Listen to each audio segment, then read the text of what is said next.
दोस्तों, मेरा नाम अजय है। मैं रेलवे में नौकरी की परीक्षा के लिए जा रहा था। ट्रेन आई और मैं गाड़ी में सवार हो गया। मेरी सीट पर एक बेहद खूबसूरत महिला बैठी थी। उसकी उम्र लगभग 30 साल की होगी। वह अपने छोटे बच्चे को लेकर बैठी थी। मेरे एसी के डब्बे में कुल 2 ही सीट थी। वह महिला कुछ परेशान सी दिख रही थी। इसका कारण उसको ऊपर की सीट मिली थी और वह बच्चे को लेकर ऊपर जाने में असुविधा महसूस कर रही थी। गाड़ी का 20 मिनट का स्टॉप था। मैं सीट के एक कोने में बैठ गया। कुछ समय बाद वह बोली, मेरे लिए एक पानी की बोतल ला दीजिए। बच्चा गोद में होने के कारण बैग से पैसे निकालने में थोड़ी परेशानी हो रही थी। मैंने कहा, कोई बात नहीं, मैं पानी की बोतल लेकर आ गया। इसके अतिरिक्त हम दोनों के बीच कोई बात नहीं हुई। ट्रेन चल दी। तब वह बोली, यदि आप मुझे नीचे की सीट दे दे तो मेहरबानी होगी। मेरे पास 1 साल का बेटा है। आप चाहें तो आप सोने से पहले तक यहीं बैठे रहें। मैंने कहा, कोई बात नहीं, मैं ऊपर वाली सीट पर चला जाऊंगा। फिर बातों से पता चला कि वह अपने पति के पास जा रही थी, जो अजमेर में रेलवे में ही नौकरी करते थे। छुट्टी नहीं मिलने के कारण वे उसको लेने नहीं आ सके। तभी उसका बच्चा रोने लगा।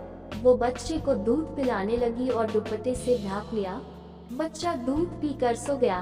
तब उसने अंदर छुपाए तो मैंने अपनी नजरें झुका ली, पर वह मुस्कुरा दी। गाड़ी अपनी रफ्तार से चल रही थी। टीटी आया। उसने दोनों के टिकट चेक किया और यह कहकर चला गया कि अंदर से बंद कर लीजिए, सुरक्षा की दृष्टि से। 8 बज रहे थे। खाने का समय हो गया था। मैं अपने साथ खाना लाया था, साथ ही बोतल भी लेकर आया था। उसने भी अपने बैग से खाना निकाला, उसमें से एक प्लेट में रखकर मेरे आगे कर दिया। मैंने कहा, नहीं नहीं, मैं खाना लाया हूँ। तो वह बोली, अपना भी निकाल लो। मैं थोड़ा संकोच कर रहा था। वह बोली, क्या बात है, निकालो ना खाना। मैं बोला, मैं आपके सामने खाना नहीं खा सकता। उसने कहा, क्यों? मैंने कहा, मुझे थोड़ी डीक करनी है। आपके सामने कैसे कर सकता हूँ? उसने कहा, कोई बात नहीं, आप पी लीजिए, इससे मुझे कोई ऐतराज नहीं है। तब मैंने पानी की बोतल के साथ अपना निकाला और साथ ही अपने गिलास में डालकर एक पग बनाया। अचानक मेरे मुंह से गलती से निकल गया, आप भी लेंगी क्या? कुछ पल बाद मुझे मेरी गलती का एहसास हुआ, पर मैं क्या देखता हूँ, उसने बैग से गिलास निकाल कर आगे बढ़ा दिया। मैं हैरान परेशान होकर अचंभित हो गया। मुझे विश्वास नहीं हुआ। मैंने डरते डरते पूछा, क्या सच में आप डीक करेगी? वह बोली, हाँ, आप मेरा बना दीजिए। मैंने अपनी जिंदगी में आज तक नहीं पी, पर आप पी रहे हैं। डब्बे में मेरे और आपके अलावा कोई नहीं है। मैं क्यों टेंशन में सारी रात रहूं? क्यों ना आपका साथ दूं? फिर उसने अपने सोते बच्चे को ऊपर वाली बर्थ पर सुला दिया और मेरे साथ बैठ गई। मैंने दोनों के लिए बनाया, फिर पानी डालकर एक गिलास उसके हाथ में पकड़ा दिया। उसने मेरी ओर देखा, मुस्कुराए और गिलास से गिलास टकरा दिया और एक सांस में ही गटक गई। मैं सिप सिप कर पीने लगा। जब तक मेरा खत्म होता, वो सुरूर में आने लगी। मैंने अपना दूसरा बनाया तो उसने भी गिलास आगे कर दिया। तब मैंने उसका भी एक और बना दिया। वह अब धीरे धीरे पीने लगी। पीने के बाद हमने खाना खाया। अब मुझे वो आम देखकर कुछ होने लगा। मेरा मन विचलित होने लगा, पर मुझे डर ये था कि उसने इसका अर्थ गलत निकाल लिया तो मुसीबत खड़ी हो जाएगी। उधर उसको भी नश चढ़ रहा था। उसने मेरी ओर देखकर मुस्कुरा कर कहा, क्या देख रहे हो? मैंने कहा, कुछ नहीं। वह बोली, नहीं बोलो। मैं तो डर गया। मैंने हकलाते हुए कहा, जी कुछ नहीं, कुछ नहीं।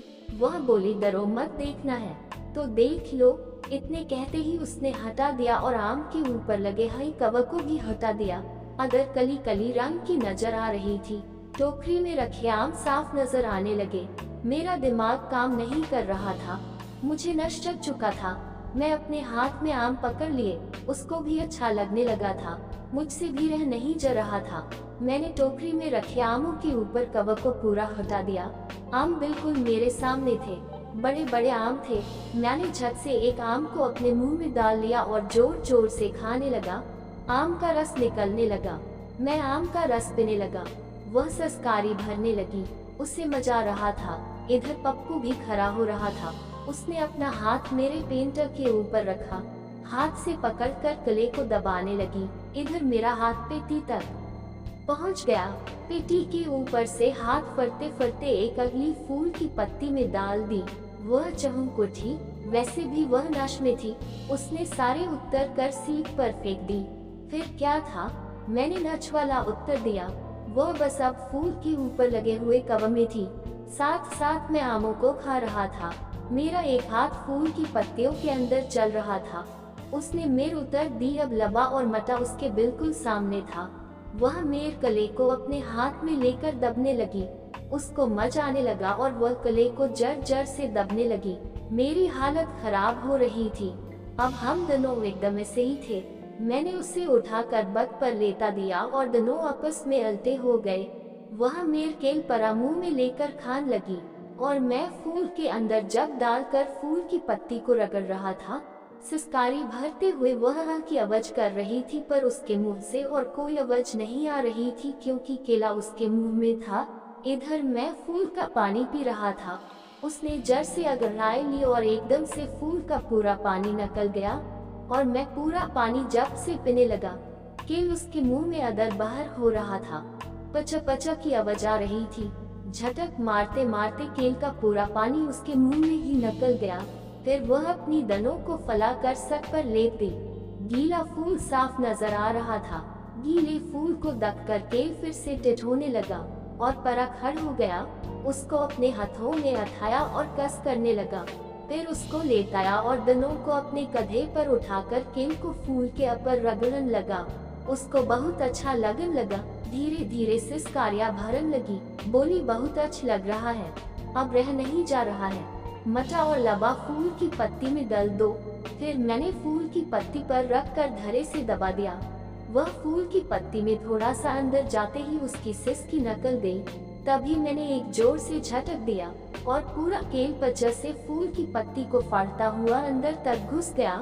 वह जड़ सी चखी। बोली, धरे दिलो दर्द हो रहा है। बोली, केल को बाहर निकालो, बहुत दर्द हो रहा है।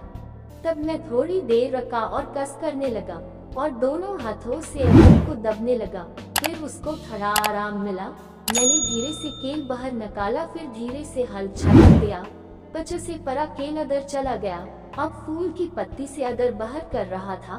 वह भी आह आह आह करते हुए सक देने लगी। केल परा टिठो रखा था। मैं जड़ जड़ से झटक मार रहा था। केल पूरे जश के साथ अदर बाहर हो रहा था। उसको भी बहुत मजा आ रहा था और कह रही थी, और जड़ जड़ से झटक मारो, जड़ जड़ से करो, बहुत मजा आ रहा है। फूल बहुत प्यासा है, आज इसकी प्यास मिटा दो। फूल से पानी निकलने लगा। पूरा फूल गला हो गया था।